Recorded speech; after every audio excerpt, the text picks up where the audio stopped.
Hello, everyone, and welcome to the Centurion Leadership Battalion podcast, your source of accountability, inspiration, and motivation to become your best and reach your fullest potential every day. Our motto, it's simple: to use our determination to crush our everyday leadership tasks so that we dominate in our delivery of services and products to our clients and achieve victory and personal growth, profitability, and creating environments for those around us to prosper. Let's get this show started.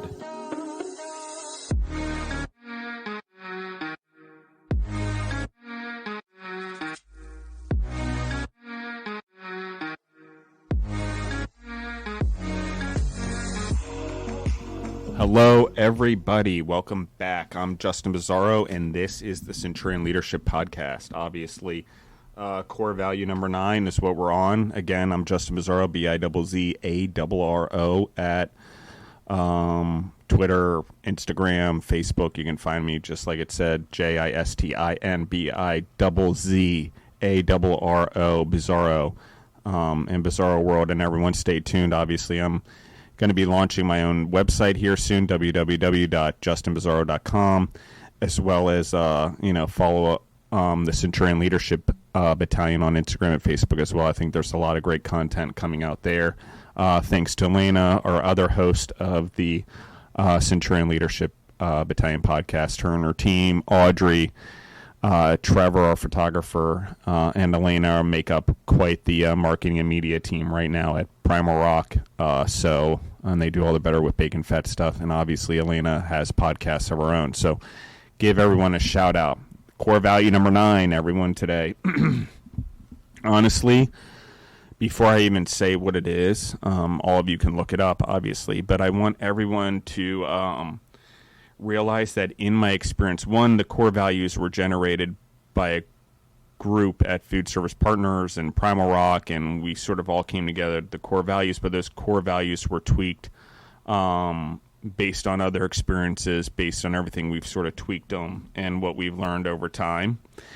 And so that being said, a lot of these core values I've used in life now over 3.5 years. We've designed them or used them for a company.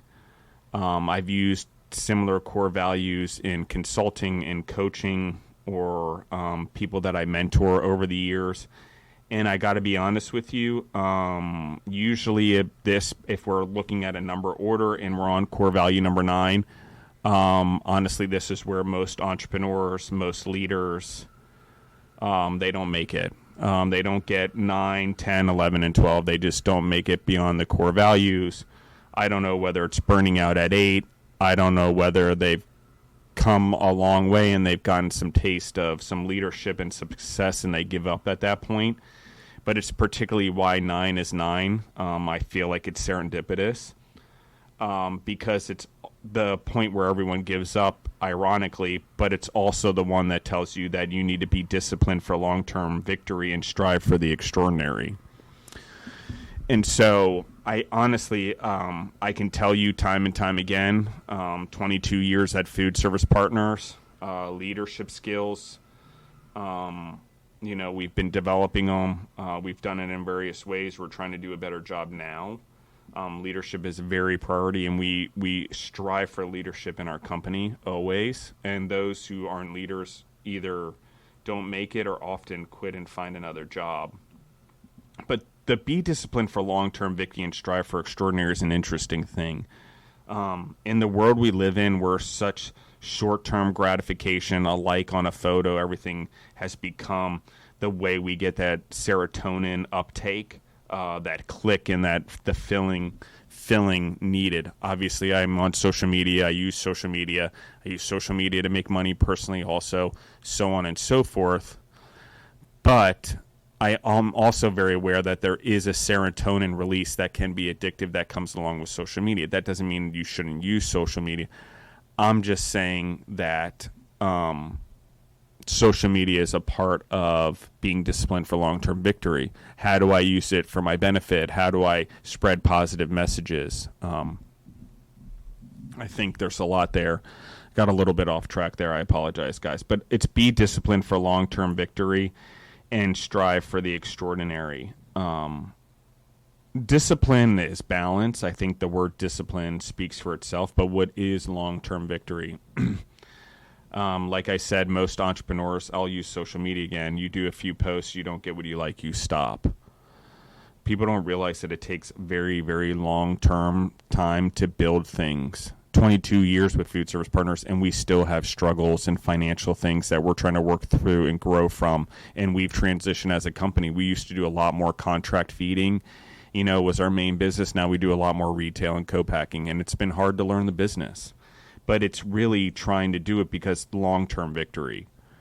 And so what is that in your business, in your community, in your family? What do you consider long-term victory, and what would be extraordinary for you to achieve in your company, in your community, in your family? Here's where I find things interesting. Because often we get so short-sighted, we don't think long-term, and we make very quick, short-term decisions that we think benefit us and our family.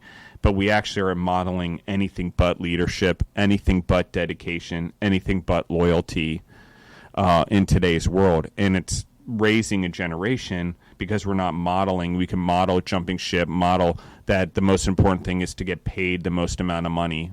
I agree in some ways, but at what cost? I think we don't weigh the soft costs against the hard costs. And of course, I'm an entrepreneur, so my perspective is different. Here's why. Because I know what it's like to hurt financially, and I'm willing to do it to make sure every single employee, team member of Food Service Partners or Primal Rock still has food on their table. I give when I can. Sometimes as an entrepreneur, you have to put in more.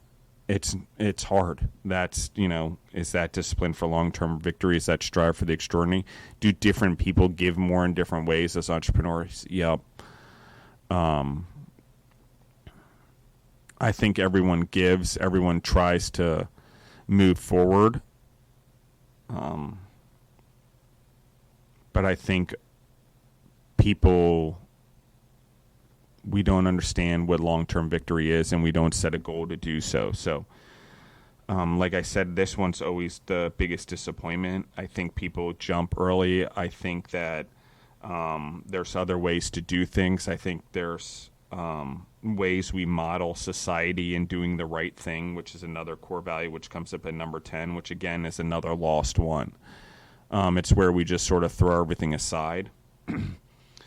I think a lot of what happens with being disciplined for victory is things happen, or people say stuff, or we get disgruntled and we give up.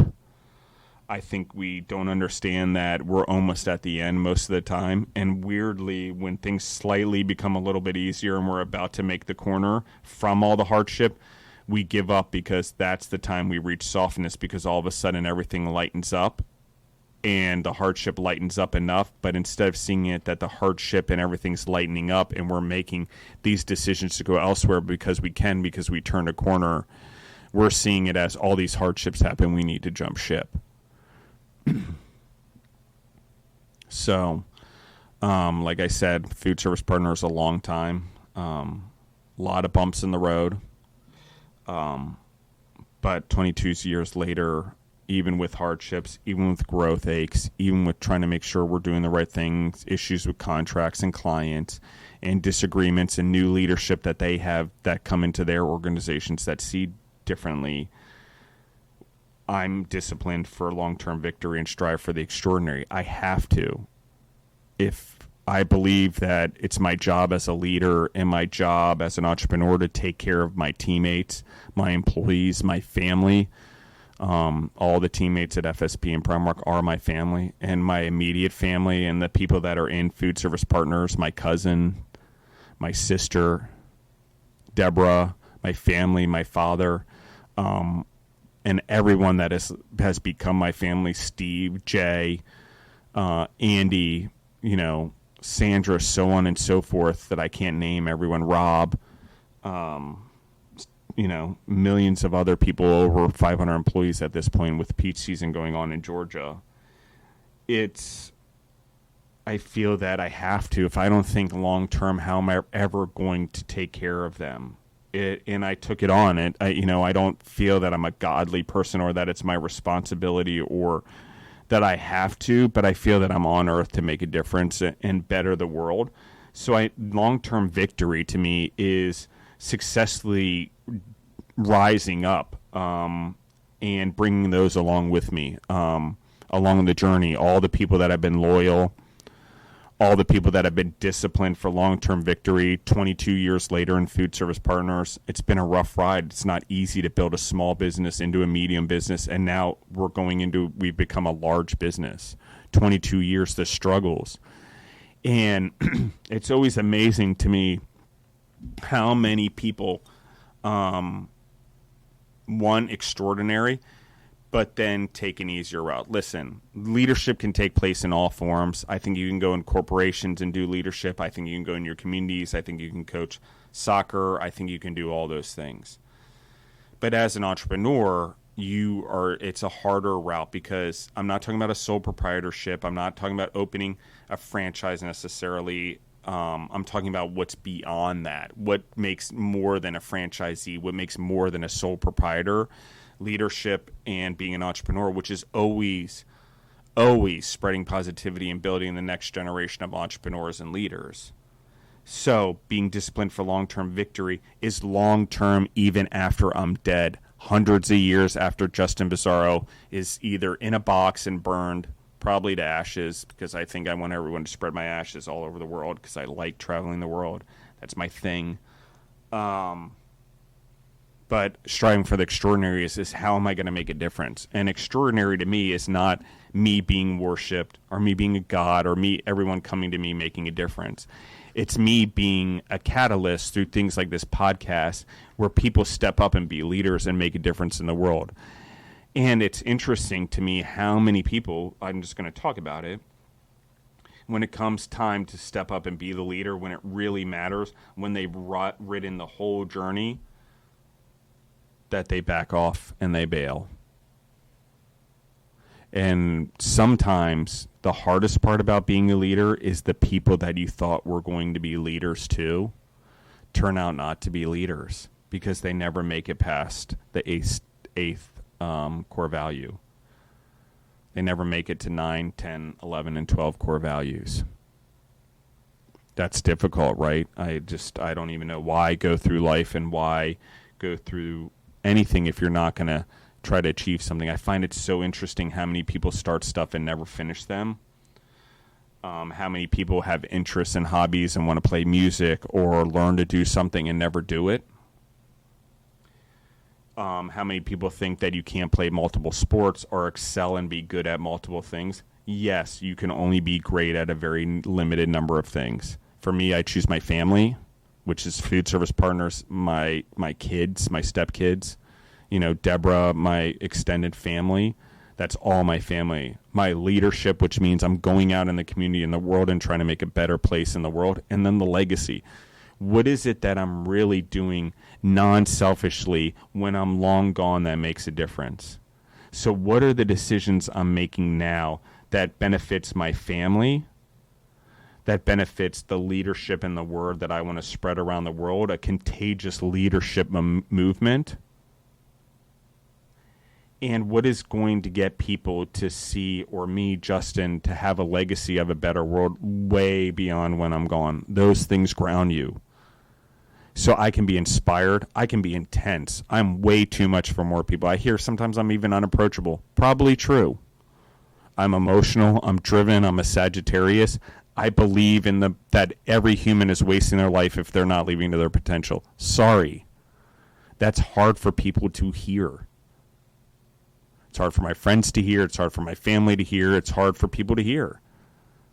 But weirdly, living that way, I have kids, stepkids, and a future son-in-law, John, Zoe, Maddie, shout out to you guys, that all live this way. It's their parents.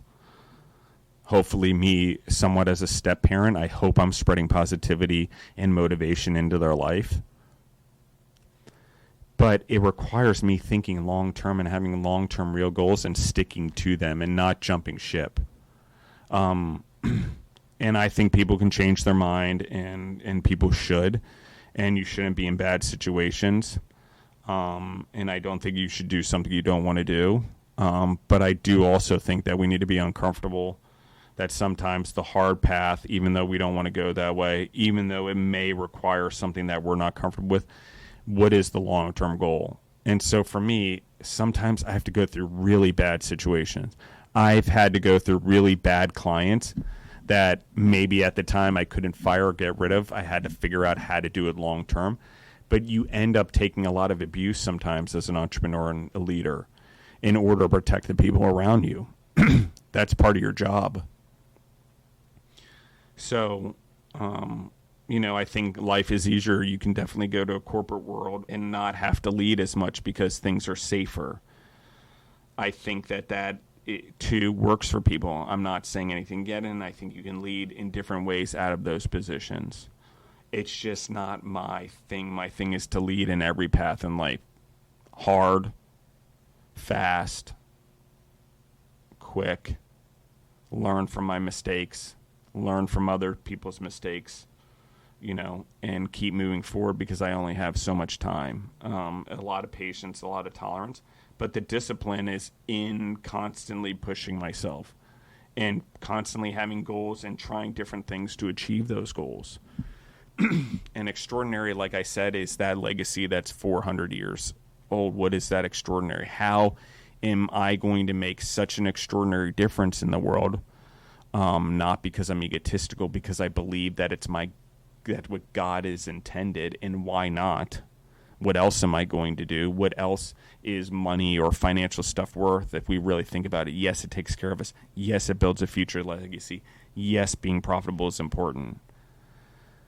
But what's also important is the legacy and the soft costs we build around it and what people do with that money. You can give people, your next generation, thousands upon thousands of dollars, but if you neuter them and castrate them through inheritance, you're not really being disciplined for long-term victory, and you're certainly not striving for extraordinary for your family, which is why I honestly, we talk about anything, we think short-term and we forget about 9, and that's why right there everything gets thrown out the window as a core value. Really think about it. We talk about reflection a lot in this podcast, and we will, and what that means, and sort of putting the ego in check. But I think people often don't understand that there's this weird comfortability, and there's this weird times that as a leader, you have to put your family through things you wish you never had to put them through. But the question becomes do you stand for something?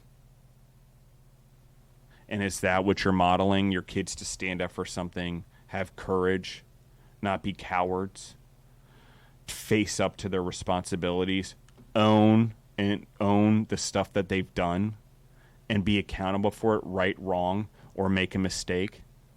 Like, that is discipline for long-term victory. How do we function in society? We have to lead. What does leadership mean? Accountability, ownership, humility, all the things that we talk about in these core values. But really, how do you do it if you don't have a long-term goal? Like really long-term, like extraordinary, like make a difference no matter what my job is. And it's hard for me to understand because I've been able to follow my heart as an entrepreneur. Maybe it hasn't always worked out financially. I've made a lot of mistakes, had businesses that didn't do well, learned to get to where I am. Great amounts. The information in my head between reading and experience and education is enormous. And then forget about all the mentors I've had, including my own father. And then put into the mix what I've learned from all the people that have screwed me over the years. There's always that. The people you help out, the people that say they are in it for the long term, the people you invest time in, but don't stay around no matter what, that jump ship for the next best thing. That's all things I'm talking about. Why have loyalty? Why grow? Why go to someone? I really want you guys to think about this. If you want to be a leader, what is it that you model when you do that? How would you feel if someone came to you, you wanted to raise them up and grow with them, and they just leave? It's two sides of a coin. On one hand, you want to be happy for them. That's the right thing, the Christian thing, and that's what you should do. Every time I'm happy for someone when they grow. It's just always hard that they exit usually right before we're about to achieve something, and usually leave people alone, because people really, like I said, there's this weird exit thing that happens as soon as things start to make a change, especially in a new business. I've, done 20 some startups in my life now. And I got to tell you, every time you start to turn a curve about 18 to 18 months in, that's when everyone jumps. It's the weirdest thing. As soon as things get easier, it's this weird ease, and it looks like an exit, but really it's that we're about to have success and we're about to make it out of the situation, and then all of a sudden there's an exodus. And so that's why I talk about 9. And even entrepreneurs do this in their business. There's so many entrepreneurs that give up between that year to 24-month period. Give up. Like, I didn't make it.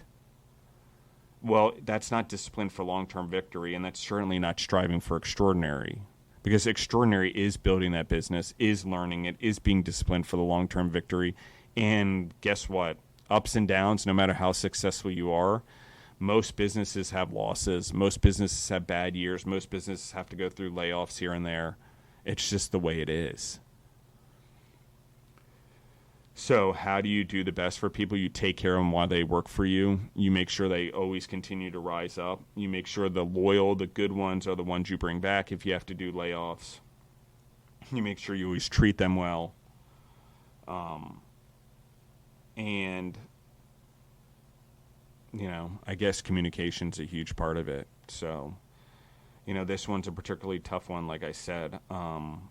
As I really dive in, it's hard for me because I think we all make decisions that sometimes we think are best for everyone and best for ourselves. But if we really reflect on what's around us, our decisions have to be made holistically. So, thank you guys for listening in. I encourage all of you to really think about what does it mean to be disciplined for long-term victory in your life to achieve your goals and your dreams. Achievement, success is really opportunity meets preparedness. So discipline for long-term victory means you're preparing every day for that opportunity that you want.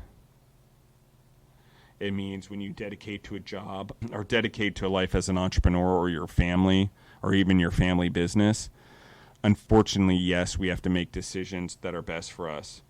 But I wonder if we all really thought about it, that we were all stuck on the farm and our decision was we had to burn the ships behind us. There was no choice. Our family was going to survive at all costs. We had to build this family unit together or build this family business together. What does that look like? What would actually happen then if we felt we had no other choice? Would we really strive for extraordinary because we'd have that to concentrate on?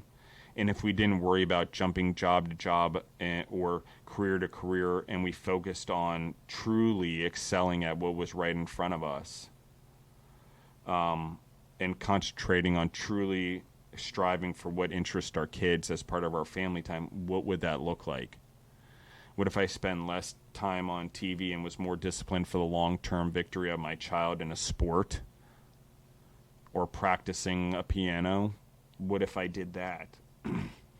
What if I was trying to strive for extraordinary well beyond me, for my children, for the people around me, for the people that work with me, for the people that I work for? What if I could extend grace and discipline for the long term and a better world, graciously, gratefully, and respectfully, and to strive for extraordinary, being a kinder, more loving, more understanding, compassionate place that's had exposure to more culture, more things, to have a more understanding for humanity as a whole and the animals that also live on this planet.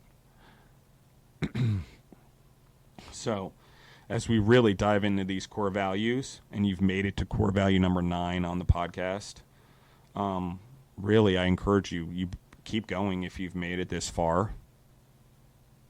Keep pushing yourself harder every day, and really dedicate and discipline yourself for a long-term victory in your life, whether it's losing weight, whether it's exercise, because a healthier mind, healthier body leads to a happier lifestyle. You can't avoid it. You look at the stats around the world, the healthier the civilization is, the more active they are, the happier they are. The better they eat, the more better food they put in their body. Why? Because we're like engines. The higher octane, the better we are. The better positive stuff we feed our bodies and our brain, the better we work.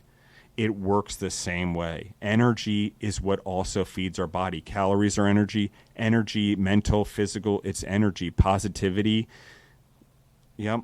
I can be a negative person. I can get mad. I can do whatever. I can be upset at people and feel betrayed and all of those things. But what I really wonder is if we really all came from a point of positivity, what would it really mean? Would we have more honest conversations? If we were more disciplined for long-term victory, would we be less cowardice in our approach to people and less afraid of confrontation? And maybe more about having real conversations versus fictitious ones or ones we think would happen before they've ever happened. Because that's not extraordinary. We've had a conversation that never really happened and we've assumed what the other person was going to say. That's not discipline for any relationships or long-term victory or core value number 2, which is building lasting relationships. Which also has to do with this core value. Long-term victory is building lasting long-term relationships, guys. And every time we choose something, when we choose what we think may be beneficial to our families, to our businesses, to whatever, we also have to think of what is the long-term effect on our relationships. Because I guarantee you guys, one, your businesses or your leadership skills are going to be 100% based on not the money you make, but the leadership skills that you have. And the soft skills and the relationships that you build. 100%. Then the day, no one really, blah, blah, blah, died. He died with $1.25 million in his account. He had $17 in debt and $14 in school loans. Thank you, everyone, for coming to his funeral. That's all I have to say. We sized him up by the money that he made. The end. You know, at the end, long term, even just your life, are you really weighed on the money? Yes, you need it to survive. Yes, it's important for a legacy. Yes, you should get as much as you can while you can. But remember, stick around long enough to have that goal be truly extraordinary, not just achieve little bumps along the way, not little, hits or social media likes along the way that give you that little pump of serotonin. What is the ultimate victory in your life? To achieve excellence, to be extraordinary, it all takes discipline, long-term discipline. Thanks again, everyone.